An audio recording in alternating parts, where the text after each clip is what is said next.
casser le cul, hein. Non, mais je suis content parce que dès le début, je trouve que vous êtes bien chaud, vous tapez les mains, vous tapez les pieds, vous secouez la tête, vous montez sur scène, vous cassez tout, vous déchirez les c'est bien chaud, vous emballez, j'ai vraiment bien réagi, vous avez eu une belle énergie.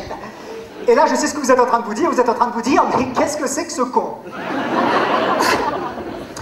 Alors en même temps, je suis vraiment sincèrement très heureux d'être là à Plougastel. Je suis content surtout de voir qu'on a une belle salle qui est bien remplie. Hein, ça veut dire que vous sortez de chez vous, ça veut dire que vous venez découvrir des spectacles, découvrir des humoristes. Ah, monsieur, il a dit, on est venu parce que c'est gratuit. Oui, aussi. Mais non, mais ça prouve surtout que vous sortez de chez vous, que vous venez découvrir des spectacles et que vous ne regardez pas la télévision. Et vous avez raison, parce que bon, la télévision, je ne sais pas si vous avez un petit peu vu justement ces dernières années, mais plus que des rediffusions. C'est-à-dire que chaque année, en gros, maintenant, on te montre les mêmes séries, les mêmes feuilletons, les mêmes films. Avec la nostalgie, maintenant, tu as aussi des émissions sur les rediffusions. Hein, on se demande un petit peu encore comment ça se fait qu'on ait si peu de créativité. On n'a jamais eu autant de chaînes entre le câble, Internet, on n'a jamais autant vu les mêmes programmes. Hein, on se demande un petit peu pourquoi on paye une redevance, hein, ce qu'elle finance comme créativité. Hein, moi je pense qu'on devrait leur faire le coup d'ailleurs, la prochaine redevance on devrait faire comme eux, c'est-à-dire une rediffusion. Hein, la prochaine facture de redevance qu'ils nous envoient, on devrait tous leur envoyer la photocopie de la facture de l'an passé. Hein.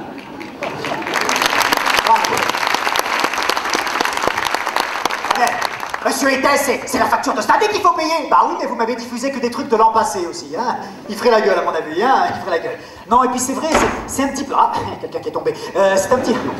On le ramasse, on le ramasse. Non, mais c'est vrai, c'est un petit peu frustrant la télé. Moi, quand j'étais gosse, j'adorais regarder la télévision. J'étais un boulimique de ça. Mon petit plaisir, c'était de me mettre devant la télé avec un petit pot de glace Häagen-Dazs pour me détendre, vous voyez. Häagen-Dazs, vous voyez tous hein, les petits pots de glace de luxe. Hein. Glace de luxe qu'il faut ouvrir avec un chausse-pied, que dedans t'as une petite cuillère en plastique de 2 mm sur 3, que tu sais même pas par quel bout il faut l'attraper, hein, à peine tu la fous dans la glace, elle se pète en deux, après tu la grattes avec les ongles pour essayer de bouffer. Putain, Häagen-Dazs, tu payes ça à la peau du cul, on dirait qu'ils veulent pas que tu la bouffes. Moi, mon petit plaisir, c'était de me mettre devant la télé et de me distraire avec des émissions comiques. Parce que ça, les émissions comiques, ça me plaisait bien. Notamment les bêtisiers. Tout le monde sait ce qu'est un bêtisier, hein. Les bêtisiers, c'est tous les imprévus de la télé qu'on te diffuse le temps d'une soirée exceptionnelle. Un lapsus révélateur, une chute dans les escaliers, un fou rire, le président de la République qui dit un gros mot. Oui, c'est plus un très très bon exemple ça aujourd'hui, mais à une époque ça faisait très bêtisier. Hein. Bon ben, j'adorais ça les bêtisiers, sauf que maintenant, pareil, plus que des rediffusions. On te montre sans arrêt les mêmes séquences que tu as vues 400 fois et qui, ben, forcément, ne font plus rire personne. Notamment la séquence de l'école des fans. L'école des fans, mesdames, messieurs, voilà quand même une émission qui a duré 20 ans.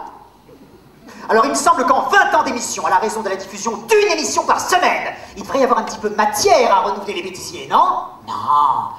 Chaque année on te montre la même séquence, celle dans laquelle tu as un petit con devant son micro, avec Jacques Martin à côté qui lui pose les sempiternelles questions habituelles, et au bout d'un moment le petit con qui lui répond: t'arrêtes un peu de me cracher dessus, gros porcinet. Tu la vois cette séquence, hein? Tu la vois, hein? On la connaît par cœur, cette séquence. Chaque année, il nous la montre dans tous les bêtisiers. En plus, Jacques Martin, il réalise que le petit con, il a un pouvoir. Parce que la salle, hein, elle est hilar hein, aux réactions du petit con. Un petit peu comme vous, là, en ce moment. Hein? Et bien, alors, Jacques Martin, il recule comme ça. Et puis, il revient vers le petit con. Il lui fait: alors, comment tu la trouves, Nana Mouskouri? Et le petit con, il lui répond: pas joli, gros porcinet. Je la supporte plus, cette séquence. On la connaît par cœur. Tous les ans, il nous la remonte dans tous les bêtisiers. Mais en plus, moi, j'y pense souvent à ce gosse, ce petit con, hein? Aujourd'hui, il doit avoir quoi? 35, 40 ans, hein? Ce mec-là, aujourd'hui, il a peut-être une femme, il a peut-être des enfants, il a peut-être une bonne situation. Si ça se trouve, ce mec-là, aujourd'hui, il voudrait juste mener une vie normale. Si ça se trouve, ce mec-là, c'est le mec le plus gentil de la Terre. Il voudrait juste oublier qu'il a fait l'école des fans quand il était gosse. Non! Chaque année, on lui rediffuse la séquence où il se revoit à dire: arrête de cracher dessus, gros porcinet, Jacques Martin.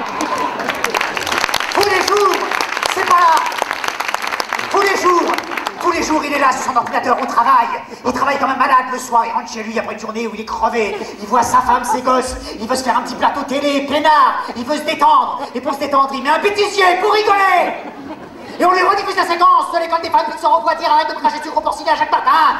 Le lendemain, il retourne au boulot. Hein. Au boulot, il y a tous ses collègues de boulot qui sont alignés comme ça et qui l'attendent. Et en le voyant, ils lui font: oh, dis donc, On t'a vu hier à l'école des fans. Bah dis donc, t'étais vraiment un beau salaud quand t'étais gosse. Le mec, il n'en peut plus, il dépérit. Il a plombé 15 boulots comme ça.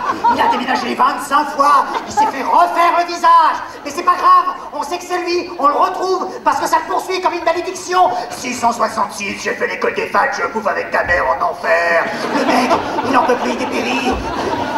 Il a perdu sa femme comme ça, il a perdu ses gosses, il a plombé 15 boulots. Ce mec-là, il est désespéré. Alors pour oublier, il s'est mis à se droguer, il s'est mis à manger, il s'est mis à boire. Et ce mec-là, aujourd'hui, il est devenu énorme, il ne passe plus les portes. Si bien qu'un week-end sur deux, quand il voit ses gosses, il le voit dans cet état, il lui jette des pierres, il lui met des coups de pied et il lui crache dessus. Et en lui crachant dessus, ses gosses, ils lui font « Ça te rappelle rien, gros porcinet ?»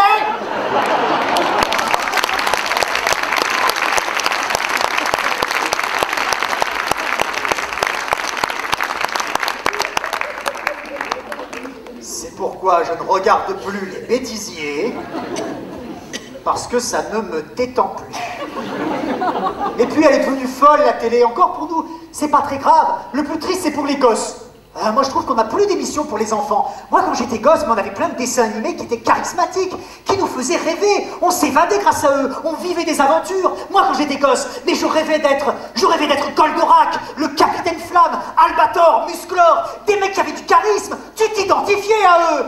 Aujourd'hui, va t'identifier à une éponge qui parle, ou à 4 cons qui marchent dans la forêt avec pour seul mode d'expression Lala. Tinky Winky, oh, ils sont si cons que ça, les gosses d'aujourd'hui. Non, et puis, tout ça pour vous dire, mesdames, messieurs, vous faites bien de venir voir des spectacles et de ne plus regarder la télévision. Voilà.